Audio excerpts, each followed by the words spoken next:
Buenos días, hermanas y hermanos muy queridos. En este día santo, la Iglesia nos reúne para participar en dos momentos litúrgicos de honda y sagrada significación que nos introducen en el misterio central de nuestra fe. El primero es la procesión, mediante la cual conmemoramos la entrada triunfal de nuestro Señor Jesucristo en la ciudad santa de Jerusalén, a donde se dirigía para consumar el misterio de su Pascua. Este gesto, cargado de profundo sentido espiritual, es el que da nombre a la celebración que hoy nos congrega, el Domingo de Ramos. En este marco se proclama un primer pasaje del Santo Evangelio que nos sitúa en el umbral de los acontecimientos que hoy comenzamos a contemplar. El segundo momento es la celebración eucarística, culmen de nuestra vida cristiana, en la que se proclama solemnemente el Evangelio de la pasión de nuestro Señor. En este año, la Iglesia nos invita a adentrarnos en la contemplación de la pasión según San Mateo en el capítulo 27, versos del 11 al 54. No obstante, por razones de tiempo, no se dará lectura aquí a la totalidad de dicho relato. En su lugar, escucharemos el Evangelio correspondiente al primer momento litúrgico, la entrada del Señor en Jerusalén, tomado del mismo evangelista San Mateo en su capítulo 21, versos del 1 al 11. Cuando se acercaban a Jerusalén y llegaron a Betfagé, al monte de los olivos, Jesús envió a 2 de sus discípulos y les dijo: vayan a la aldea que tienen ante ustedes. Allí encontrarán una burra atada junto con un burrito. Desátenla y tráiganmelos. Si alguien les dice algo, respóndenle: el Señor los necesita, luego los devolverá. Esto sucedió para que se cumpliera lo dicho por el profeta: digan a la hija de Sión, tu rey viene a ti, manso y sentado sobre una burra, sobre un burrito, hijo de animal de carga. Los discípulos fueron e hicieron tal y como Jesús les mandó.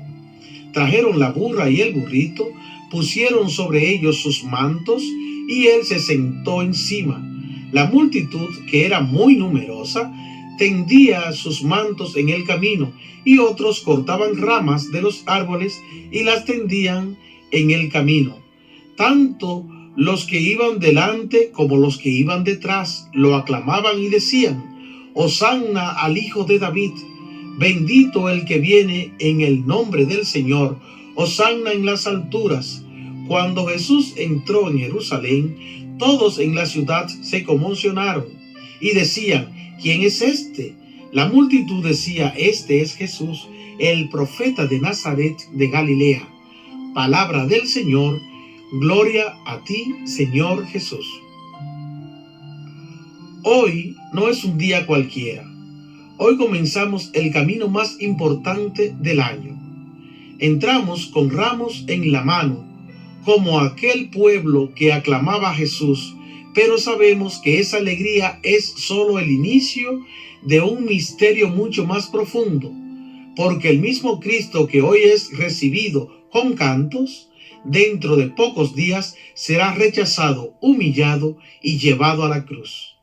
Jesús entra en Jerusalén sin poder, sin armas, sin imponerse.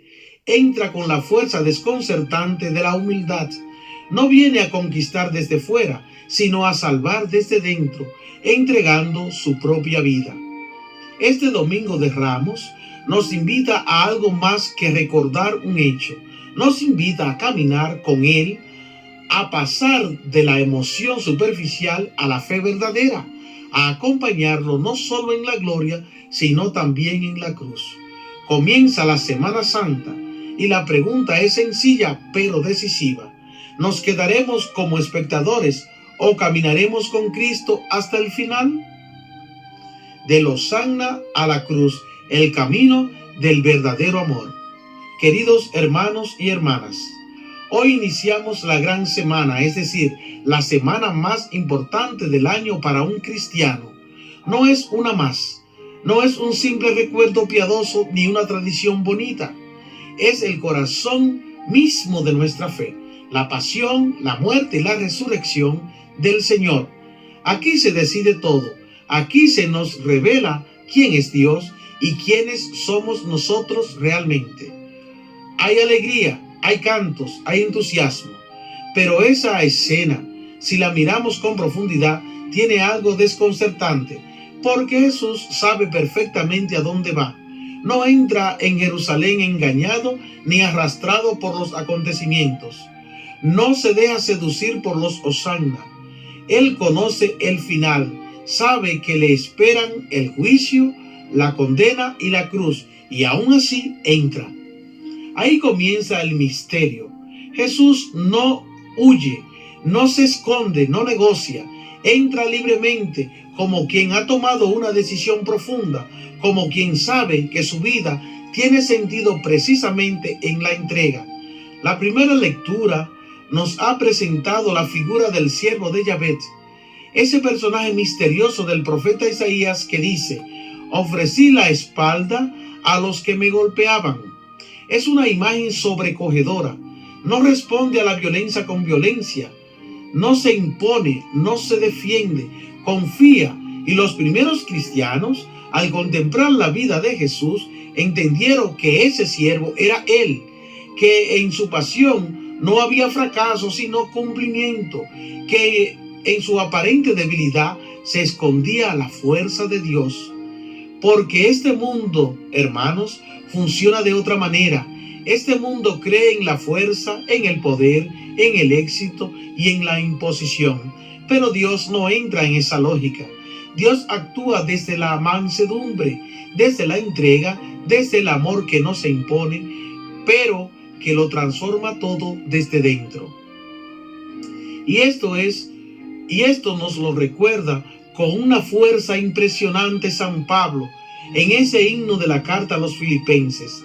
Cristo, siendo Dios, no se aferró a su condición divina, se despojó, se rebajó, se hizo uno de nosotros, y no solo eso, se hizo obediente hasta la muerte, y una muerte de cruz, la más humillante y la más escandalosa. Aquí está la gran paradoja de nuestra fe. El que no tuvo poder, el que no fue reconocido, el que terminó ejecutado como un delincuente, ese es el Señor. Ese es el centro de nuestra fe. Y esto, ayer como hoy, sigue siendo escandaloso, porque nosotros seguimos soñando como los judíos, no cristianos, con un Dios que se revela, con un Dios que se impone, con un Dios que evita el sufrimiento. Pero Dios ha querido revelarse de otra manera, acompañando, asumiendo, entrando hasta el fondo de nuestra condición humana.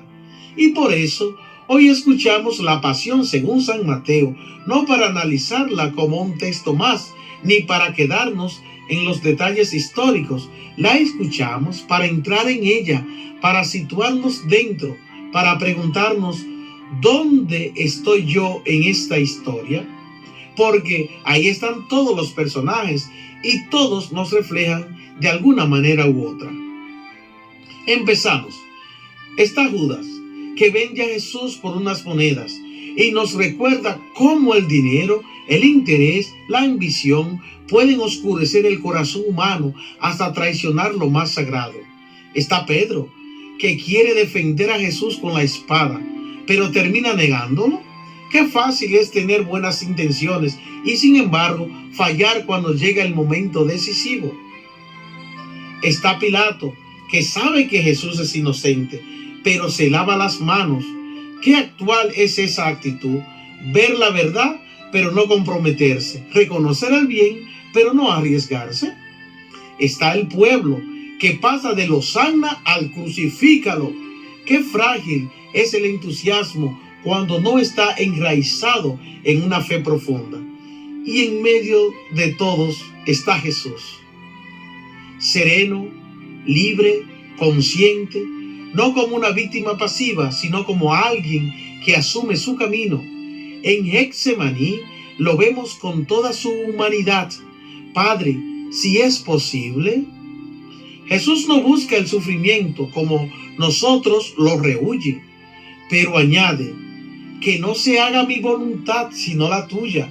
Ahí está la clave, la lucha contra el mal mientras se pueda, pero cuando no es posible, confiar, abandonarse, ponerse en manos del Padre. Esto nos toca muy de cerca, porque todos pasamos por momentos en los que quisiéramos que las cosas fueran distintas. Una enfermedad, una pérdida, un problema que no entendemos, y nos rebelamos, nos cerramos, nos llenamos de amargura. Jesús nos enseña otro camino, el de la confianza, incluso en la oscuridad. También en el huerto aparece otro rasgo fundamental, la no violencia. Pedro saca la espada y Jesús le dice, guárdala, porque la violencia solo engendra más violencia. Jesús no viene a cambiar el mundo a golpes, sino desde el amor. No viene a imponerse, sino a ofrecer una alternativa radical, la del bien que no responde al mal con más mal. Y luego está el sufrimiento, pero no entendido como espectáculo. El Evangelio no se recrea en lo físico, se detiene más en lo moral, las burlas, el desprecio, la soledad, porque cuando sufre el alma, duele todo. Y Jesús sufre en lo más hondo, es incomprendido, es rechazado, es ridiculizado, incluso en su relación con Dios. Si eres hijo de Dios, sálvate a ti mismo, le dice. Es la misma tentación del inicio de su vida pública, demostrar, imponerse, bajar de la cruz, pero Jesús permanece. No quiere un mesianismo triunfalista, quiere ser plenamente hermano nuestro, hasta el final y sin privilegios. Y en la cruz, en medio de la oscuridad, pronuncia esas palabras, Dios mío, ¿por qué me has abandonado? No es un grito de desesperación, es el comienzo del Salmo 21 que termina en confianza. A través de este salmo, el Señor da voz a su dolor más desgarrador, al sentirse abandonado por los suyos, por aquellos con quienes compartió su vida y a quienes se entregó sin medida. Al mismo tiempo, experimenta el silencio, la aparente lejanía y el misterio del abandono de Dios. Sin embargo, como ya lo hiciera en su oración en el huerto, donde no oculta su tristeza, sino que la eleva confiada al Padre, también aquí clama, Padre, tú lo puedes todo, aparte de mí esta copa, pero no se haga mi voluntad sino la tuya. Así, en estos momentos decisivos, cuando la hora de su muerte se aproxima y Él la acoge con plena lucidez y serena entereza, aún con el corazón traspasado por el dolor, Jesús realiza un supremo acto de fe. Se abandona confiadamente en el Padre, que lo ha glorificado y habrá de glorificarlo nuevamente.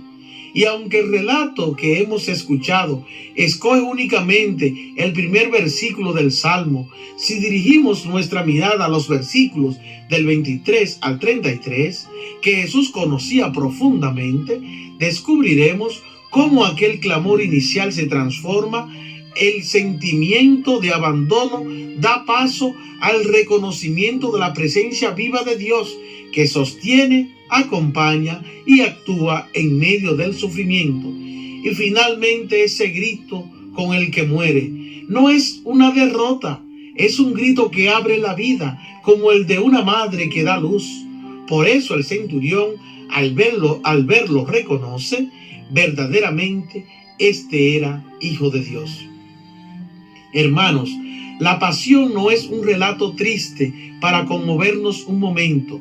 Es una llamada, una invitación a identificarnos con Cristo, a entender que el camino del reino pasa por la entrega, por la fidelidad, por el amor llevado hasta el extremo. No se trata de buscar el sufrimiento. Dios no quiere el dolor, pero sí quiere que cuando el dolor llegue, porque forma parte de nuestra vida, no lo vivamos solos, ni sin sentido, sino unidos a Cristo. Por eso, esta semana no es para verla desde fuera, es para vivirla, para acompañar a Jesús, para hacer silencio, para ayunar, para orar, para mirarle en la cruz y dejarnos mirar por Él. Porque al final todo esto no termina en la cruz, termina en la vida, en la resurrección, en la victoria del amor sobre el odio, de la esperanza sobre la desesperación. Comenzamos hoy este camino y ojalá no nos quedemos en los ramos, en lo externo, en lo superficial. Ojalá entremos de verdad, ojalá caminemos con Él, porque quien camina con Cristo en la pasión, termina participando también en su gloria. Amén. Oremos juntos. Señor Jesús, hoy salimos a tu encuentro con ramos en las manos y el corazón lleno de anhelos. Pero sabemos que tu camino no se detiene en la alegría fácil, sino que desciende hasta la entrega total por amor. Tú entra en nuestras vidas sin imponerte, con la mansedumbre de quien lo da todo sin pedir nada, y nos invita a seguirte no solo en los cantos, sino también en la fidelidad de la cruz. Enséñanos a caminar contigo en esta Semana Santa, a no huir del dolor ni de la verdad, a confiar cuando no entendemos y a permanecer cuando todo parece oscurecerse. Haznos capaces de acompañarte de verdad para que, unidos a tu entrega, descubramos que el amor es más fuerte que la muerte y que en tu cruz ya germina la vida nueva. Amén. Bendecido día en la presencia del Señor, plenitud de bendiciones para todos. Que pasen un feliz Domingo de Ramos en el Señor.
Hosanna,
Jesús.